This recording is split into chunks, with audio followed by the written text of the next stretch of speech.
Welcome to आरजेल English classes.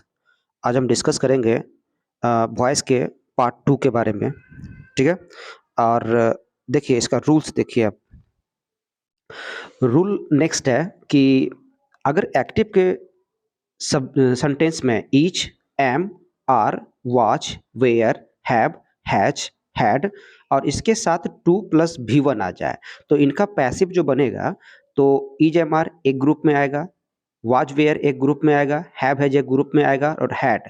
तो यही टू प्लस भी वन को हम वही फॉर्मूला के हिसाब से क्या करेंगे, हम बी प्लस भी थ्री में चेंज कर देंगे, जैसे कि पहले हम बता चुके हैं। जैसे कि यहाँ पे देखिए भी वन बराबर बी प्लस भी थ्री, भी फोर बराबर बीइंग प्लस भी थ्री एंड भी थ्री बराबर बीन प्लस भी थ्री। ये आपका मेन रूल है। आप इसी के अनुसार पूरा वॉइस बना सकते हैं। ठीक, चलते हैं नेक्स्ट। इसका एग्जाम्पल देखिए। एग्जाम्पल है पहला नंबर में, I am to play cricket. इस क्रिकेट को हम क्या करेंगे, आगे बनाएंगे। यहाँ पे एम लगा हुआ है तो क्रिकेट के अनुसार ईच, ये टू को हम टू रखेंगे और ये आपका भी वन है। और भी वन का फॉर्मूला क्या होता है, बी प्लस में भी थ्री और बाय लगा करके लास्ट में आई का मी। ठीक, नेक्स्ट क्वेश्चन वही है, you are writing a letter. तो उसी के अनुसार अच्छा देखिए यहाँ पे आ गया राइटिंग, यहाँ पे टू वगैरह कुछ नहीं दिया गया है तो इसका मतलब हुआ कि ए लेटर इज, यहाँ पे भी फोर है और भी फोर का फॉर्मूला मैंने बताया कि बीइंग प्लस भी थ्री। आप इसमें कंफ्यूज मत होइएगा, काहे कि यहाँ पे टू प्लस भी वन आएगा तो उसका फॉर्मूला ही बी प्लस भी थ्री होता है। ठीक है। नेक्स्ट देखिए यहाँ पे लिखा हुआ है कि you are to write a letter. यहाँ पे था राइटिंग ए लेटर, यहाँ पे था टू राइट ए लेटर। अब यहाँ पे इसी टू को क्या करेंगे, हम टू बी प्लस में भी थ्री कर देंगे, ये बन करके तैयार हो जाएगा। अब नेक्स्ट चलते हैं मॉडल वर्ब की तरफ। मॉडल वर्ब को बनाने का नियम बताते हैं मैं, जैसे कि कैन हुआ, कुड हुआ, मे हुआ, माइट हुआ, शुड हुआ, सबके साथ भी वन लगा हुआ है। तो आप कैन अकेले आता है तो आप भी कैन लिख दीजिए और इसी भी वन को यहाँ पे लिख दिए हम, भी वन को किस में चेंज करेंगे, बी प्लस भी थ्री में। तो सेम सेम चलते चला जाएगा, कुड है तो कुड प्लस भी थ्री, बी प्लस भी थ्री, मे है तो मे बी प्लस भी थ्री, माइट है तो माइट बी प्लस भी थ्री। ऐसे ही आप अपना रूल्स बनाते चले जाइए, ये आपका रूल्स बनते चला जाएगा खुद पे खुद। माइट बी प्लस भी थ्री हो जाएगा, शुड भी वन है तो बी प्लस भी थ्री हो जाएगा, वुड भी वन है तो वुड बी प्लस भी थ्री हो जाएगा, मस्ट भी वन है तो मस्ट बी प्लस भी थ्री हो जाएगा, आउट टू है तो आउट टू बी प्लस भी थ्री हो जाएगा क्योंकि यहाँ पे भी वन है। ऐसे आपका चलेगा। अब इसका कुछ एग्जाम्पल देख लेते हैं, जैसे कि you can do it, can आ गया तो इट को हम सब्जेक्ट के रूप में लाएंगे तो इट हो जाएगा, कैन अकेले आता है। ठीक है ना, तो इसीलिए कैन को कैन रहने देंगे और ये जो आपका भी वन है तो भी वन को किस में बदल देंगे, बी और प्लस में डू का तीसरा रूप क्या हो जाएगा, डन, और बाय लगा करके यू कर देंगे, ये आपका बन गया। नेक्स्ट देखिए, वी शुड हेल्प। अब यहाँ पे क्या आ गया, भी वन, शुड के बाद भी वन आ गया तो आप क्या लगा दीजिए, शुड बी प्लस में भी थ्री, ये बन जाएगा। आप इसको देखते रहिए। Must take, take medicine, medicine को आगे कीजिए, उसके बाद मस्ट का मस्ट हो जाएगा। यहाँ पे भी वन है तो भी वन का क्या हो जाएगा, बी प्लस भी थ्री, उसके बाद रेस्ट पार्ट और लास्ट में बाय लगा करके सी का हर हो जाएगा। ठीक है। जस्ट इसका नेक्स्ट रूल देखिए बनाने का फॉर्मूला। फिर अब जो है ना, कैन के साथ भी वन नहीं, कैन हैव और प्लस में भी थ्री आएगा। फिर उसी प्रकार कुड है प्लस में भी थ्री, मे है प्लस में भी थ्री, माइट है प्लस में भी थ्री। तो आप इसका जो आंसर दीजिएगा तो भी थ्री का जो आंसर बनेगा वो बनेगा बीन प्लस भी थ्री, बीन प्लस भी थ्री, बीन प्लस भी थ्री, ये आपका बनते चला जाएगा। ओके, आपको इसमें कोई दिक्कत नहीं होगा बनाने में। आउट टू हैव, बस आप इतना सा रखिए याद, जो हम लिखाए पहले तीन वर्ड, अगर भी थ्री रहेगा तो भी थ्री को क्या करेंगे, हम बीन प्लस भी थ्री में बदलते चले जाएंगे। ओके, चलिए इसका एग्जाम्पल देखते हैं थोड़ा सा।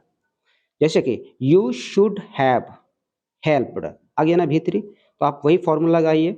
द पुअर को आगे कर लेंगे, शुड हैव लगा हुआ है तो आप भी शुड हैव, उसके बाद भी थ्री है तो भी थ्री का फॉर्मूला क्या, बीन प्लस में भी थ्री, ये बन गया आपका। यहाँ पे कुड हैव है और यहाँ पे किल्ड लिखा हुआ है, इस स्नैक को आगे किए, उसके बाद कुड हैव है तो आप भी कुड हैव, ये आपका भी थ्री है तो भी थ्री को क्या करेंगे, बीन प्लस भी थ्री और बाय लगा करके सीता का सीता।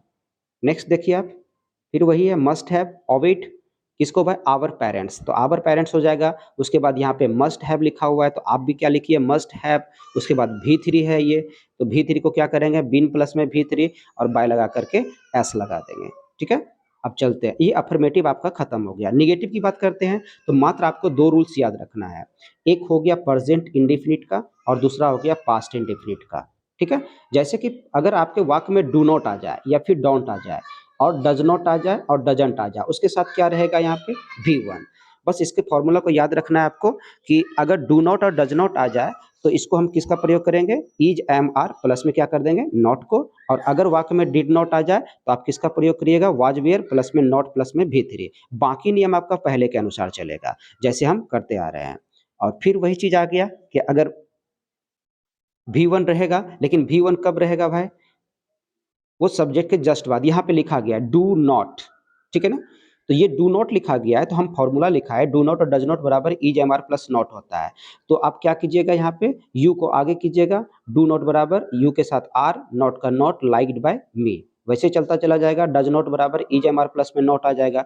डिड नॉट आ गया, तो डिड नॉट का फॉर्मूला क्या होगा? वाज वेयर प्लस में नॉट हो जाएगा। ओके, वाज वेयर प्लस में नॉट हो जाएगा।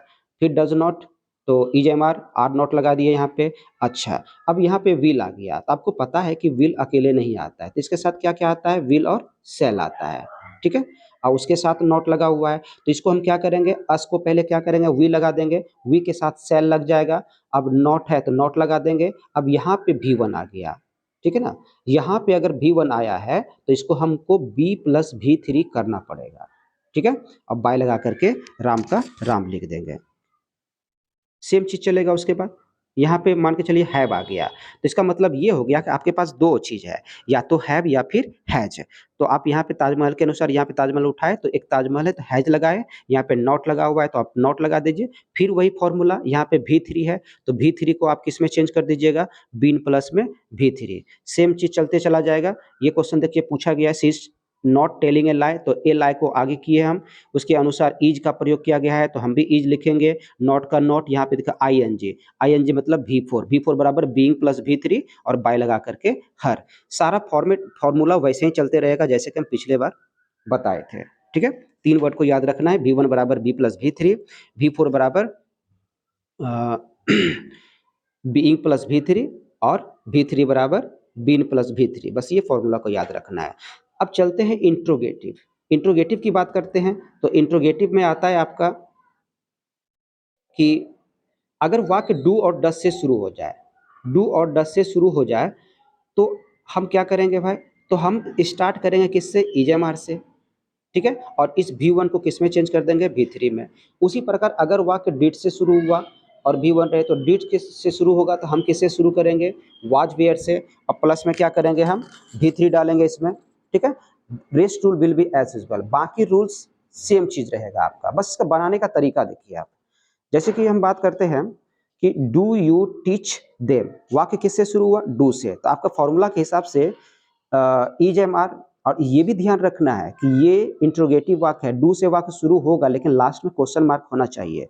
ठीक है, तो डू यहाँ पे देम लिखा हुआ है, तो देम को हम आगे निकालेंगे तो वहां से दे बनेगा, लेकिन यहाँ पे डू से शुरू हुआ है तो आपको भी शुरू करना पड़ेगा इज एम आर से। तो हम दे के अनुसार आर लगा दिए, उसके बाद दे को लिख दिए। यहाँ पे आपका V1 है तो यहाँ पे V1 किस में बदल जाएंगे? V3 में बदल जाएगा। उसके बाद बाय लगा करके यू कर देंगे हम। ठीक है, उसी प्रकार यहाँ पे डज से वाक्य शुरू हुआ है तो आप इज एम आर से शुरू कीजिए। मी का आई एम शुरू हो गया। डिड से वाक्य शुरू हुआ है तो वाज वेयर से शुरू करेंगे हम। हैव से शुरू हुआ है तो हम भी हैव हैज से शुरू करेंगे। अगर कैन से शुरू हुआ है तो कैन से शुरू करेंगे। यानी कि जिसका जो फॉर्मूला है वो चलते रहेगा पिछले फॉर्मूला के हिसाब से। उसी प्रकार यहाँ पे जैसे कि हैज से शुरू किया है, यहाँ पे 2 प्लस V1 आया है, तो अब तुम्हारे पास हैज दो ऑप्शन है, हैव या हैज। तो यहाँ पे अस जो आएगा तो वहां से वी बनेगा, लेकिन उसके पहले हमको भी शुरू करना पड़ेगा हैव से। उसके बाद अस से क्या बना? वी बना। उसके बाद यहाँ पे 2 प्लस V1, और मैंने फॉर्मूला लिखाया था कि 2 प्लस V1 का फॉर्मूला होता है B प्लस V3। उसके बाद बाय लगा करके सी का हर। यहाँ पे विल से शुरू हुआ है तो आपके पास क्या है? दो चीजें हैं, सेल या विल। तो मी से आई बनेगा तो आई के हिसाब से क्या लगा देंगे हम? सेल। उसके बाद आई, यहाँ पे V1 है और V1 का formula B plus V3। Same चीज चलते चला जाएगा ये आपका। ठीक है ना? नेक्स्ट देखिए आपका क्वेश्चन वर्ड है। क्वेश्चन वर्ड में भी बस वही 2 रूल याद रखना है आपको। क्या भाई कि अगर डू डस से शुरू हो रहा है, ठीक है ना? तो वी1 लगा दिए, वी1 रहेगा तो ईजेएमआर लगा दिए, ठीक-ठाक है। डिड रहता था तो वाज वेयर लगा दिए। लेकिन अगर इसके पहले हाउ आ जाए, व्हाई आ जाए, वेयर आ जाए, हू आ जाए, व्हाट आ जाए एक्सेट्रा, यानी कि अगर कोई भी वर्ड अगर क्वेश्चन वर्ड आता है तो हमको वही क्वेश्चन वर्ड रहने देना है। जैसे कि इसका एग्जांपल समझिए। जैसे कि हम बोले why do you abuse me, ये वाक्य किससे शुरू है? वाई से। तो आप भी किससे शुरू कीजिएगा? वाई से। अब यहाँ पे डू लगा हुआ है, तो डू का फॉर्मूला क्या होता है यहाँ पे? इज एम आर प्लस भी थ्री। तो अगर हम मी को इधर लाएंगे तो उसके हिसाब से तो एम हो जाएगा, उसके बाद मी का आई और एब्यूज को क्या करेंगे? भी थ्री करेंगे, और ये तो आपका जो सब्जेक्ट है बाय लगा करके यू का यू कर देंगे। नेक्स्ट देखिए आप, ये वाक्य किससे शुरू हुआ है? हाउ से। तो हम भी किससे वाक्य शुरू करेंगे? हाउ से। कैन अकेले आता है तो इसको हम कैन का कैन ही रख दिए। लेकिन सॉल्व है, सॉल्व के बाद क्या है? ऑब्जेक्ट आपका क्या है? This question. तो दिस क्वेश्चन को आगे निकालेंगे। उसके बाद ये जो सॉल्व V1 लिखा हुआ है, तो V1 का फॉर्मूला क्या होता है? बी प्लस में V3, सॉल्व का तीसरा रूप, बाय लगा करके हर। यहाँ पे वेन से शुरू हुआ है, आप भी वेन से शुरू कीजिए, ठीक है। यहाँ पे डीड है, इसका मतलब वाज वेयर होगा, तो आप क्या कीजिएगा? हिज वर्क्स, वर्क्स में एस लगा हुआ है इसीलिए यहाँ पे वेयर लगा दिए। उसके उसके बाद हम हिज वर्क्स लिखे, और ये जो डू है आपका V1, V1 को हम किस में कर दिए? V3 में कर दिए। डन, ठीक है। नेक्स्ट चलते हैं। अगर ये वेयर से शुरू हुआ है तो आप भी किससे शुरू कीजिएगा? वेयर से शुरू कीजिएगा। बाकी सेम प्रोसेस चलते चला जाएगा। स्नैक है, एक स्नैक है, यहाँ पे ऑप्शन दिया गया है हैव, तो मेरे पास दो ऑप्शन है, हैव या हैज, तो हैज लगा दिए स्नैक के अनुसार। उसके बाद बीन प्लस V3 लगा दिए, ये आपका बनकर के तैयार हो जाएगा। कुछ स्पेशल आते हैं, व्हाट वाले के साथ आते हैं। व्हाट वाले वाक्य में जो है ना, जनरली ऑब्जेक्ट नहीं रहता है। तब पैसिव वॉइस में क्या करते हैं? हम सिंगुलर वर्ब का प्रयोग करते हैं। सिंगुलर वर्ब का मतलब इज का प्रयोग करेंगे, वाज का प्रयोग करेंगे, हैज का प्रयोग करेंगे, ठीक है ना? अब बाकी नियम वही चलते रहेगा। जैसे कि यहाँ पे वाक्य व्हाट से शुरू हुआ, तो आप किससे शुरू कीजिएगा? व्हाट से। डू का फॉर्मूला क्या बताएं? Is am are. तो अब इज एम आर में से किसी एक को चुनना है, तो उसमें से सिंगुलर ही चुनना है। तो सिंगुलर आपका क्या है? इज है, ठीक है ना? तो यहाँ पे देखिए आप, इट के बाद कोई ऑब्जेक्ट नहीं है, इसीलिए बोले कि ऑब्जेक्ट इसमें नहीं रहता है, ठीक है? तो ऑब्जेक्ट नहीं रहता है तो आपको सिंगुलर वर्ब का ही प्रयोग करना पड़ेगा। तो व्हाट, उसके बाद इज, इट का तीसरा रूप इटेन, और ये आपका सब्जेक्ट है तो बाय लगा करके यू का यू लगा देंगे। उसी प्रकार what have they seen, seen के बाद कोई ऑब्जेक्ट नहीं है वर्ब के बाद, तो वही करेंगे हम। व्हाट लगा दिए, व्हाट का व्हाट हो गया, लेकिन यहाँ पे हैव आया है। अब ये हैव आया है तो मेरे पास दो ऑप्शन है, लेकिन दो ऑप्शन में से मात्र हम सिंगुलर को ही चूज कर सकते हैं। तो हैव का सिंगुलर क्या होता है? हैज होता है, तो यहाँ पे हम लगाए हैज। बाकी फॉर्मूला सेम रहेगा। यहाँ पे V3 है, तो V3 है तो बीन प्लस V3 और बाय लगा करके दे का देम हो जाएगा, ठीक है। नेक्स्ट देखिए क्वेश्चन, क्वेश्चन नंबर थर्ड कहता है व्हाट आर यू डूइंग। अब वो डूइंग के बाद कोई ऑब्जेक्ट ही नहीं है। जब ऑब्जेक्ट नहीं है तो ये कंफर्म हो गया, आपको सिंगुलर वर्ब का प्रयोग करना पड़ेगा। तो व्हाट का व्हाट लिए, इज लगाए सिंगुलर वर्ब, उसके बाद डूइंग आईएनजी लगा हुआ है इसमें, तो बीइंग प्लस में V3 दिए, उसके बाद बाय लगा करके यू का यू लगाए, क्योंकि यहाँ पे ऑब्जेक्ट यू है। व्हाट शुड वी डू, ठीक है ना? तो व्हाट का व्हाट हो जाएगा। अब यहाँ पे शुड है, ठीक है। तो ये तो सिंगुलर प्लूरल अकेले आता है तो शुड तो लगाना ही पड़ेगा। उसके बाद यहाँ पे डू है, ये आपका V1 है, तो फॉर्मूला लिखाए थे बी प्लस में V3 और बाय लगा करके वी का अस हो जाएगा, ठीक है। ये आपका था व्हाट वाला सेंस में। अब इसको समझिए थोड़ा सा। How many mangoes does see it, okay. अब इनको जो बनाना है, तो यहाँ पे देखिए हाउ मेनी के साथ ये मैंगोज जुड़ा हुआ है, तो आपको भी हाउ मेनी जो दिया गया है, हाउ मेनी अकेले नहीं आता है, साथ में कुछ लेके आएगा, तो यहाँ पे मैंगोज दे देंगे।